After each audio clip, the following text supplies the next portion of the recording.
Pajangan billboard sepanjang jalan selama 2 bulan ini menghiasi pemandangan keindahan sebuah wilayah. Terasa ada tambahan sambal yang kepedesan. Waktu 1-2 gambar berada di sebuah wilayah sih kayaknya oke-oke aja. Tetapi ketika ribuan gambar berwajah tokoh warna merah dan kuning di mana-mana sepanjang jalan, kok jadi pedes mata ngelihat jadinya. Billboard merah dan kuning bertebaran dan yang pastinya warna merah yang lebih banyak. Bagi pakar komunikasi publik, kita paham mereka ditugaskan memperkenalkan jago mereka ke publik. Pertama, memperkenalkannya dulu, baru setelah itu dibangun citranya. Itu tahap nomor berikutnya. Begini deh, biar masyarakat paham bagaimana cara membuat otak Anda diubah belief sistemnya, semua itu ada ilmunya. Awalnya Anda mungkin tidak kenal dengan orang yang dipajang itu, lalu diperkenalkan, lalu akan diubah citranya agar Anda suka. Otak kita memang mudah diubah sesuai maunya pemrogram selama ada kunci yang dikerjakan, yaitu pengulangan, diperbanyak dan diulang-ulang. Ingat kata-kata Hitler, create a big lie, repeat it, eventually they will believe. Ciptakan sebuah kebohongan besar, ulang-ulangi,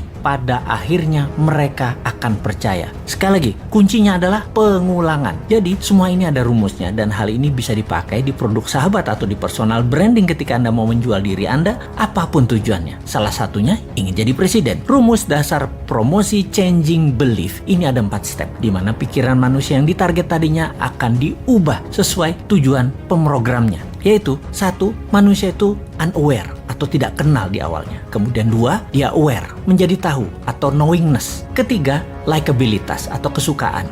Keempat, trust atau percaya. Catatan penting, trust adalah kunci pemilih akan mencoblos dan inilah hasil akhir yang ditarget. Kembali ke cara jualan, billboard bisa sekali membuat level 1 ke level 2 dan itu mudah, no issue. Seninya adalah dari nomor 2 ke nomor 3. Membuat orang tahu tadi menjadi suka. Ini nggak gampang karena perlu pengulangan. Suka itu masalah image, citra diri, dan di sini tim kampanye akan membuat sebuah program berikutnya. Setelah suka, bukan berarti langsung dipilih, namun ketika trust didapat atau kepercayaan didapat, barulah orang memilihnya. Sekali lagi, inilah yang jadi hasil akhir di mana otak Anda yang ditarget itu harus percaya. Dapat kita lihat sekarang, semua yang memajang dirinya agar menjadi terkenal atau knowingness-nya tinggi, bisakah dibarengi dengan tingginya nilai kesukaan? Bagaimana caranya? Kita lihat cara kerja tim kampanye yang akan memframing masyarakat. Rasanya sulit kalau hanya pakai narasi, harus pakai karya. Kalau prestasi dengan award atau penghargaan itu sudah kuno, dapat gelar ini itu juga itu cara lama. Sulit menaikkan kesukaan dengan cara-cara seperti itu sekarang. Anak generasi IG dan generasi TikTok nggak bisa dengan cara itu. Beda mereka itu. Tapi bener deh, saya menduga dulu alias beberapa tahun yang lalu bahwa di tahun 2024 nanti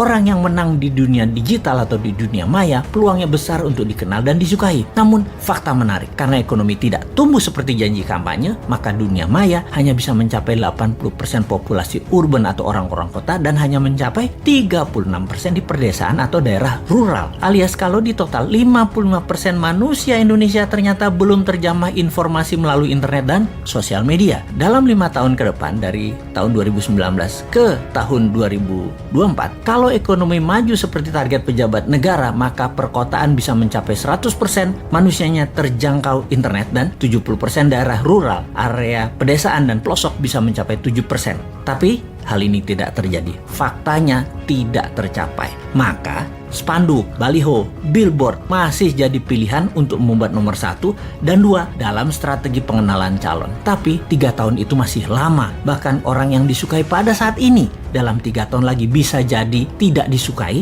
dan bisa saja ada orang baru yang muncul langsung lebih disukai banyak orang. Sahabat semua, di sini kita mengingatkan, bersiaplah dengan pengulangan citra positif para petarung di 2024 yang memang sedang mencari popularisme. Semoga Anda tetap dalam keadaan sadar bernegara yang berdaulat, tidak seperti pemimpin 20 tahun terakhir ini arah bernegaranya yang miring ke sana, miring ke sini. Walau pengulangan tadi masif, terprogram, terstruktur, selama Anda dibekali akal sehat, ya tetap bisa memilih yang akan membuat Indonesia tahun 2045 menjadi negara superpower, bukan jadi negara budak seperti selama ini. Kita tetap menantang mereka yang akan manggung dengan konsep bernegaranya seperti bagaimana prioritas luar negerinya. bagaimana UKM-nya, bagaimana kesehatan masyarakatnya, bagaimana punyakah kekuatan penggentarnya, tegas dengan orang korupsi sampai hukum mati juga bandar narkoba, dan bagaimana agar pemerataan pendapatan masyarakat dengan oligarki diberangus. Ada nyali nggak untuk mengerjakan semua itu?